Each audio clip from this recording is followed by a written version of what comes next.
জয় রাধে রাধে। ভাগ্য বদলে যাবে মেষ রাশির জাতক জাতিকাদের। আগামী 13ই এপ্রিল থেকে 18ই এপ্রিল এই সময়কালের মধ্যে আপনাদের ভাগ্য বদলে যেতে পারে। কারণ এই সময়কালে চন্দ্রের যে গোচর পরিবর্তন থাকতে চলেছে, যেটা কিন্তু মেষ রাশির জাতক জাতিকাদের ব্যবসায়িক ক্ষেত্রে, কর্মজীবনে, পলিটিক্যাল কেরিয়ারে, এমনকি রাজনৈতিকের সাথে সাথে আপনার অফিস পলিটিক্সের জায়গায়ও গুরুত্বপূর্ণ প্রভাব থাকতে চলেছে। সেই সঙ্গে সঙ্গে পড়াশোনা, সন্তানের দিক দিয়ে, ব্যবসাপাতি, বিদেশ যাওয়া, বিভিন্ন ক্ষেত্রে কিন্তু গুরুত্বপূর্ণভাবে উন্নতি, পরিবর্তন এবং কয়েকটা জায়গায় সতর্কতা থাকতে চলেছে। আজকের এই ভিডিওতে সেই সমস্ত বিষয়গুলো নিয়ে আলোচনা করব। তাই মেষ রাশির জন্য আজকের এই ভিডিও অত্যন্ত গুরুত্বপূর্ণ এবং খুবই প্রভাবশালী পরিবর্তন বলা যেতে পারে এই সময়টাকে। তো মেষ রাশির সাপেক্ষে বর্তমানে চন্দ্রের যে গোচর, সেটা কিন্তু ঠিক একাদশ ঘরে হচ্ছে, এরপরে দ্বাদশ ঘরে ট্রানজিট করবে। তো এই যে সময়কালের মধ্যে চন্দ্রের মতো একাদশ ঘরে যখন চন্দ্র উপস্থিত, তো একাদশ ঘর হচ্ছে লাভের ঘর, প্রাপ্তির ঘর। তারপরে দ্বাদশ ঘর হচ্ছে বিদেশের ঘর, খরচপাতি যদিও হয় সেখানে রয়েছে, কিন্তু বিদেশ যাওয়ার উন্নতি সেটাও রয়েছে। আর চন্দ্রের গুরুত্বপূর্ণ একটা দৃষ্টি, যেটা কিন্তু আপনার রাশির ঠিক পঞ্চম ঘর এবং ষষ্ঠ ঘরে পড়তে চলেছে, যেটা আপনার পড়াশোনা, প্রেম সম্পর্ক, রিলেশনের জায়গা, ব্যবসাপাতি, কর্মজীবন, চাকরি বাকরি, কম্পিটিশন, এই জায়গাগুলোতে কিন্তু উন্নতি, পরিবর্তন নিতে চলেছে। তো এক এক করে সমস্ত বিষয়গুলো আলোচনা করব। তাই মেষ রাশির জাতক জাতিকাদের জন্য আজকের এই ভিডিও অত্যন্ত গুরুত্বপূর্ণ। তাই আপনি যদি অবশ্যই মেষ রাশির জাতক বা জাতিকারা হয়েছেন, অবশ্যই ভিডিওটি না কেটে, না স্কিপ করেই সম্পূর্ণ দেখার চেষ্টা করবেন, তাহলেই ভালো করে বুঝতে পারবেন। তো চলুন আলোচনার পর্বে যাওয়া যাক। ঠিক কোন কোন কি পরিবর্তন আপনারা লক্ষ্য করছেন। সবার প্রথমত, যারা কোনো জায়গায় লিডারশিপ কোয়ালিটিতে রয়েছেন বা পজিশনে রয়েছেন, সেইখানে কিন্তু আপনাদের উন্নতি বাড়তে চলেছে। অন্যদিকে সূর্যদেব ট্রানজিট করে আপনার রাশিতে চলে আসবে, যার প্রভাবটাও কিন্তু আপনারা লক্ষ্য করবেন।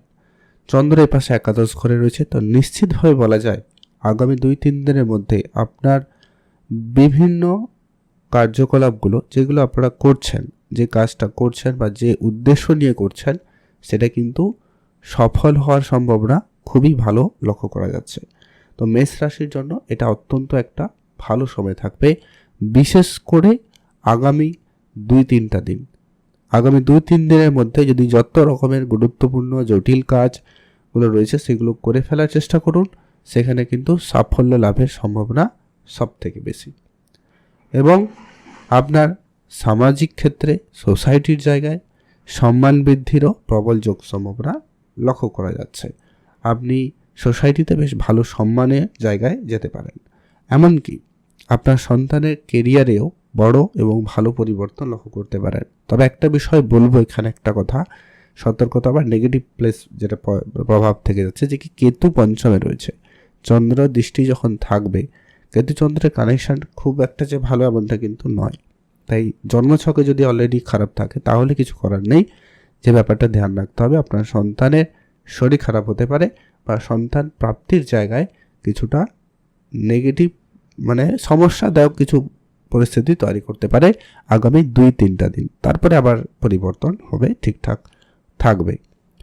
এইটা একটু আপনার খেয়াল রাখতে হবে। আর যদি কোনো পরীক্ষা থাকে বা কোনো ইন্টারভিউ যদি কিছু থাকে আগামী 2-3 দিনের মধ্যে, তো সেখানে আপনার মনোযোগটাকে স্থির রাখতে আপনি কিন্তু কিছুটা সমস্যায় পড়তে পারেন। এইটা হচ্ছে সমস্যার ব্যাপার বলা যেতে পারে। আর তেমন কিছু আমি সমস্যা দেখছি না।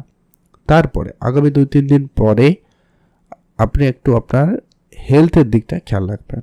তারপরে আপনি আপনার স্বাস্থ্য দিকটা খেয়াল রাখবেন। একটু হয়তো বেশি পরিশ্রম করে ফেলবেন বা আপনার একটু স্ট্রেস বাড়ার কারণে মাথা যন্ত্রণা, চোখের সমস্যা, এগুলো একটু দেখা দিতে পারে। সাময়িক কিছু সমস্যা দিয়ে আপনাকে কিন্তু সমস্যার মধ্যে ফেলতে পারে, তাই খেয়াল রাখবেন। অন্যদিকে যারা বিদেশে যাওয়ার জন্য যোগাযোগ করছেন, তাদের কিন্তু বিদেশ যাত্রার কার্যটা কিন্তু এগোতে পারে। তবে ইতিমধ্যে আপনি কিন্তু বেশ কিছু খরচের মুখোমুখিও হতে পারেন, হওয়ার সম্ভাবনা কিন্তু লক্ষ্য করা যাচ্ছে। এখানে 4টি অত্যন্ত অ্যাক্টিভ গ্রহের উপস্থিতি আপনার দ্বাদশ ঘরে রয়েছে, যার কারণে কিন্তু বলা যায় কিছুটা আইনগত জটিলতা, কিছুটা মানসিক চাপ, কিছুটা খরচপাতির মুখোমুখি আপনি কিন্তু থাকতে চলেছেন। তাই একটু ধ্যান রাখুন, একটু বুঝে চলুন। খরচপাতি আপনার অবশ্যই ধ্যান রেখে করা প্রয়োজন, তাহলেই দেখবেন ওভারঅল ঠিকঠাক থাকবে।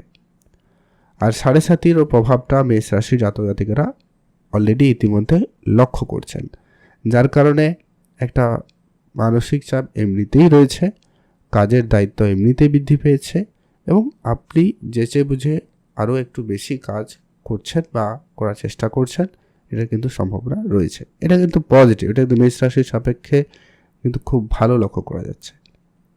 আর আগামী কয়েকদিনের মধ্যে আপনার কোনো আটকে থাকা টাকা পয়সা আসতে পারে, কোনো কাজের খোঁজ খবর হওয়ার কথা ছিল, কাজের খবর আসার কথা ছিল, তো সেটা ফাইনালি পেয়ে যেতে পারেন এবং কর্মে উন্নতি লক্ষ্য করবেন। রিলেশনে পরিবর্তন হতে পারে বা রিলেশনে যে জায়গাটায় আপনারা ছিলেন হয়তো দূরত্ব হয়ে রয়েছিল, সেটা একটু খেয়াল রাখবেন, ভালো পরিবর্তন আসতে পারে। তবে একটাই কথা বলবো, কেতু আপনার পঞ্চমে রয়েছে, কেতু কিন্তু সবসময় ডিট্যাচমেন্টের দিকে নিয়ে যায়। তো যার কারণে আপনার রিলেশনে মেষ রাশির সাপেক্ষে রিলেশনের জায়গাটায় কিছুটা সমস্যা আপনারা দীর্ঘদিন ধরে ফেস করছেন এবং এটা আগামী 2-3 দিন কারো কারো ক্ষেত্রে বাড়তেও পারে। তাই একটু ধ্যান রাখুন, সম্পর্ক ভেঙে যাওয়ার মতো পরিস্থিতিও হতে পারে, এটা কিন্তু সবার জন্য নয়। যদি আপনার জন্ম সাপেক্ষে শনি খারাপ হয় কিংবা কেতু প্লেসমেন্ট অলরেডি আগে থেকে খারাপ, চন্দ্র খারাপ, তাহলে কিন্তু ব্যাপারটা হতে পারে। তবে আপনার রাশিতে শুক্রদেব উপস্থিত থাকবে, যার কারণে কিন্তু এটা একদিক দিয়ে বলা যায় সম্ভাবনা অনেকটা কমিয়ে দিচ্ছে। ভালো প্লেসমেন্ট, ভালো রোম্যান্টিকতা বজায় থাকবে আপনার মধ্যে, ধৈর্য শৌখিনতা আপনার মধ্যে বৃদ্ধি পাবে, যেটা কিন্তু আপনাদের রিলেশনটাকে টিকিয়ে রাখতে পারে। আমি যেটা লক্ষ্য করছি তাই সেটা আলোচনা করলাম। আর যেটা হচ্ছে আপনার যেহেতু সপ্তমপতি শুক্রদেব আপনার রাশিতেই স্বয়ং উপস্থিত, তাই বিবাহিত সম্পর্ক যাদের রয়েছে তাদের জন্য সময়টা খুব ভালো। যারা বিবাহিত সম্পর্কে যেতে চাইছেন তাদের জন্য সময়টা যথেষ্ট পরিমাণ ভালো থাকতে পারে, যোগাযোগ হতে পারে, কথাবার্তা চলতে পারে। আপনাদের যদি কোনো কারণে সাংসারিকভাবে ঝগড়া ঝামেলা অনেক বেশি হয়ে গেছিলো, তো সেটাকে মিটমাট করে নেওয়ার জন্য এটা একটা বেস্ট, একটা ভালো সময় বলা যেতে পারে। মেষ রাশির সাপেক্ষে ভালো থাকছে। আর বড় কোনো লাভ, বড় কোনো অর্থ পাওয়ারও সুযোগ রয়েছে। পুরনো কোনো ইনভেস্টমেন্ট করা অর্থ রিটার্ন আসতে পারে, প্রপার্টি ডিল থেকে আপনার কোনো বড় অর্থ প্রাপ্তি হতে পারে। তো এই জায়গাগুলো কিন্তু রয়েছে মেষ রাশির সাপেক্ষে। আগামী 5-7টা দিন মেষ রাশির জন্য যথেষ্ট বলা যেতে পারে। 80 to 90% সময়কাল খুব ভালো, 10% সামথিং কিছুটা অবস্ট্রাকল থাকবে, যেটা ইন জেনারেল হয়ে থাকে। তো এটা বেশি চিন্তার কিছু কারণে আপনারা ঠান্ডা মাথায় বিষয়গুলো মেনটেন করুন, ভালো ফল পাবেন। উপাচার হিসাবে করতে পারেন, সূর্যদেবকে জল অর্পণ করুন, হনুমানজির পুজো করুন। আর অবশ্যই 7.5-এর পর্ব রয়েছে, হনুমান চল্লিশা আপনার জন্য খুবই গুরুত্বপূর্ণ কাজ হতে পারে, তো এটা অবশ্যই ফলো করুন। ভালো থাকবেন, কমেন্ট করবেন। যে রাধে রাধে।